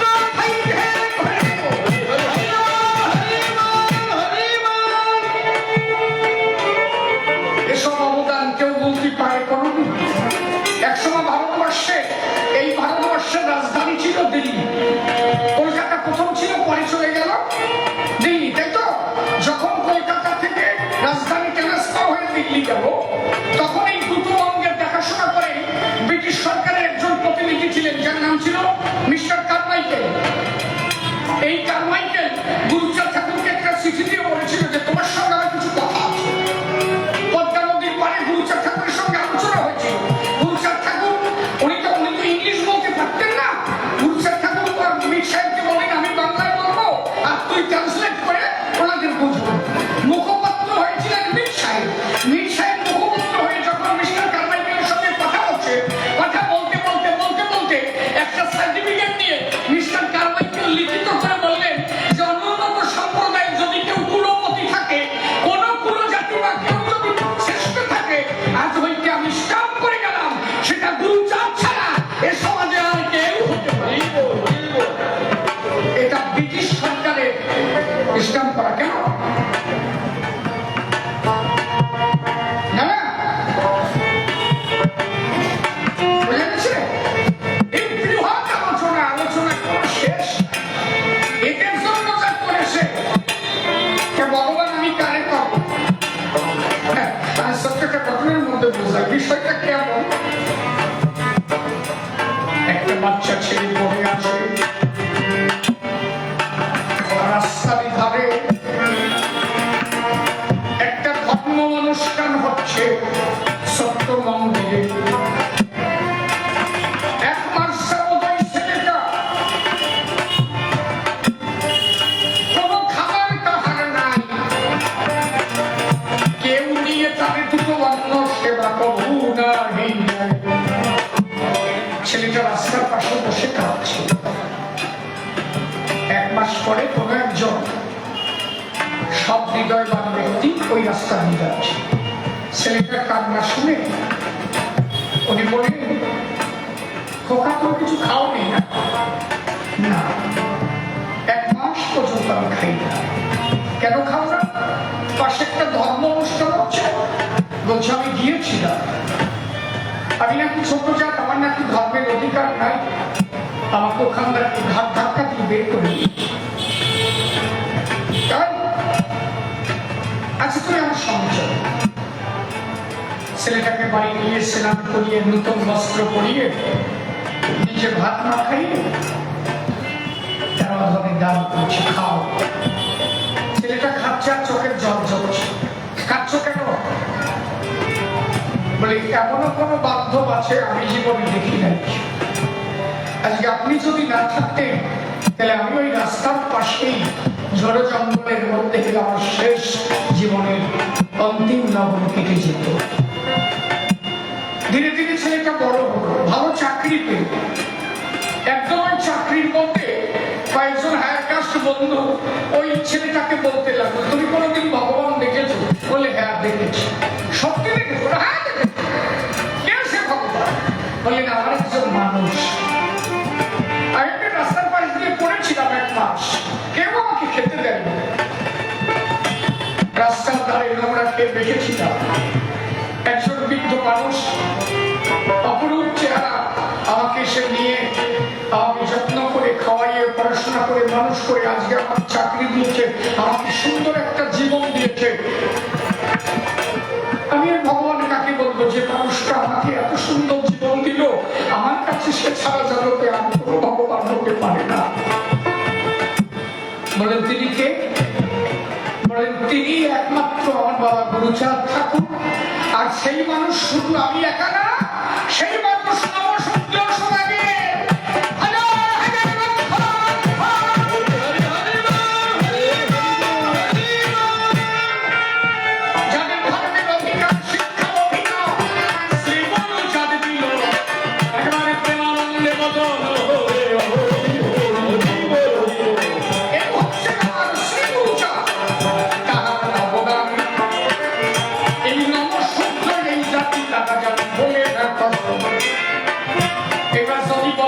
শুধু নবসূত্রদের কথা বলছেন, হরিগুরু সাথে আর কারো ভগবান না? কথা আসতেই পারে নাকি? না, হরিগুরু সবার ভগবান। তিনি কোন ব্যক্তিগত এক সম্প্রদায়ের ভগবান না। আচ্ছা, রামচন্দ্র ক্ষত্রিয়দের মধ্যে খালি কি ক্ষত্রিয়রা জয় শ্রীরাম পায়? তোমরা পাও না? পাও কিনা? কৃষ্ণচন্দ্র ঘোষেদের মধ্যে খালি ঘোষ কয়জন পাই নাকি জয় রাধে? লোকরা পায় না। ব্রাহ্মণদের মধ্যে মহাপ্রভু এলো, খালি ব্রাহ্মণরাই মহাপ্রভুর নাম করে, ওরা নেয় না। এই যে 3 বর্ণের মধ্যে যখন ভগবান এলো, ব্রাহ্মণ ক্ষত্রিয় বৈশ্য, এদের তখন অহংকার হয়ে গেল যে ভগবান আমাদের 3 জনের মধ্যে আছে, আমরাই শ্রেষ্ঠ, আর কেউ শ্রেষ্ঠ না। ভগবান চিন্তা করলেন, তোরা যারা ছোট ভেবেছিস, এইবার আমি নিজের মধ্যে এসে দেখাবো আমার মধ্যে কোনো জাতাজাতি নাই, আমি সবার কাছে সবার হয়ে এই জন্য নবসূত্রদের মধ্যে এসে নবসূত্রদের প্রতিষ্ঠিত করে দেখালো যে তোমরা যাদের ক্ষুদ্র বলো, মানুষ কোনোদিন ক্ষুদ্র হতে পারে না। জন্ম হোক যথাযথা, কর্ম চাই শ্রেষ্ঠ।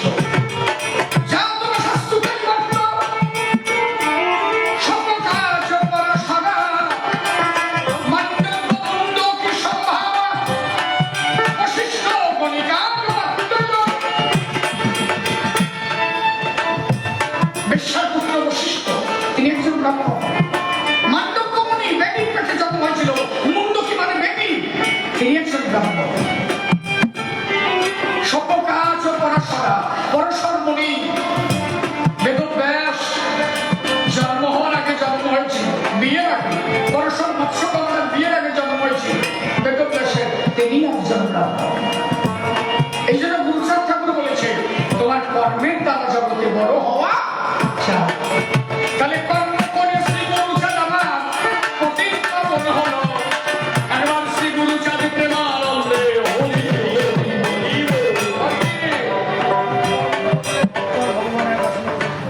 মানে কোন কর্মের দ্বারা ভক্ত ভগবান একটা আসনে পুজো পায়। ভক্ত কোনদিন ভগবানের আসনে বসিতে না চায়। বলদের মতো কথা কও কেন? ভগবান ভক্ত কোনদিন ভগবানের সাথে মিশতে চায় কেন? ভগবান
চোখে আমার চোখের জল দিয়ে তোমার চোখ জল পূজা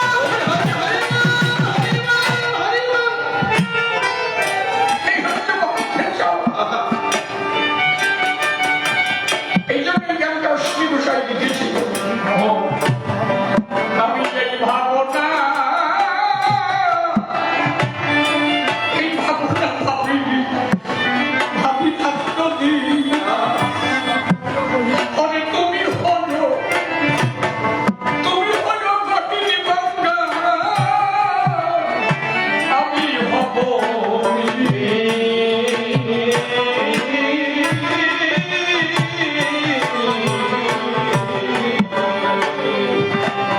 তোমার রূপ সাগরে আমি ডুবে ডুবে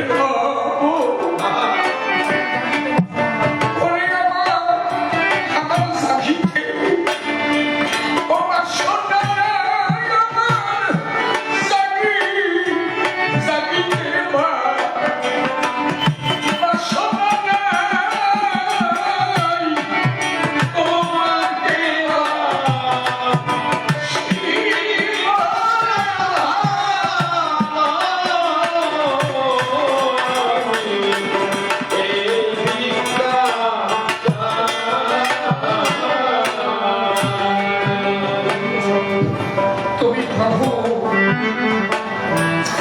তুমি প্রভু ভরসা তুমি সালগ্রা করে থেকো। আমি তোমার সঙ্গে মিলতে চাই না, তবে আমি যেন তুলসী হয়ে তোমার সর্বক্ষে থাকি। তুমি প্রভু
বাবা বুঝা আমার যদি কর্ম খারাপ হয়, কর্মপাকে আমি যদি সাপ হয়ে আসি,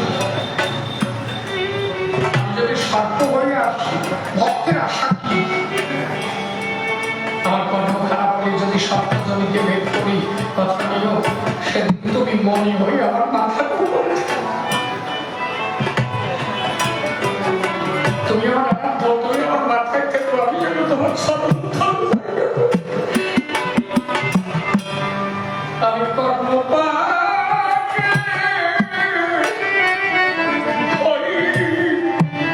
যদি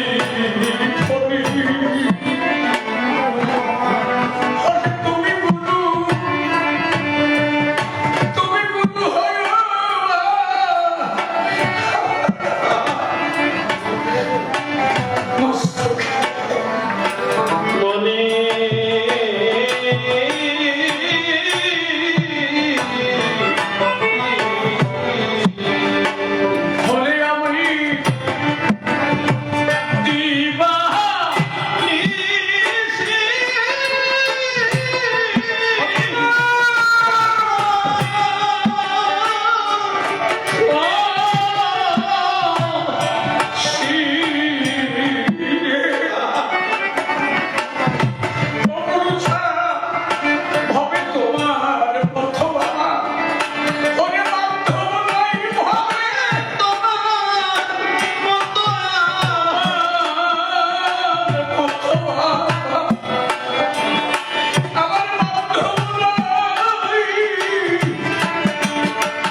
সরে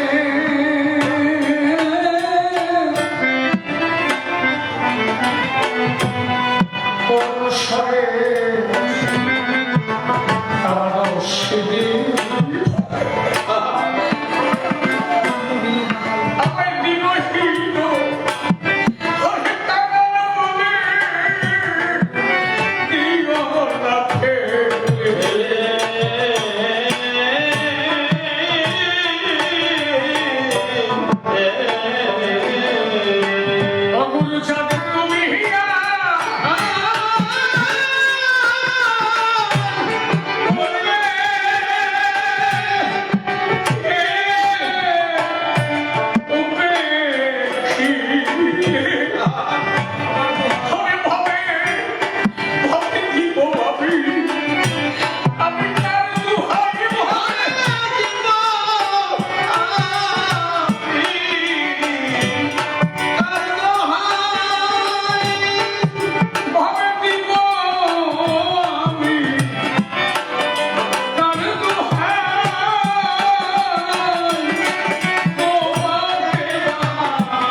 শ্রেষ্ঠ আসন ভগবান যখন ভক্তকে তার বুকে জড়াইয়ে বলে ওরে ভক্ত আর থাকিস না দূরে আমার কাছে আয় তখন ভক্ত ভগবানের মধুর মিলন মহানন্দে হয় মানুষ বলবে তার কি নাম সেই ভক্ত দেখা গেছে তাই তো হরিচাঁদের চরণের পাশে থাকা পেল সর্বজন তোমার কথার জবাবে কথায় কথায় দিলাম শান্ত করে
Hey,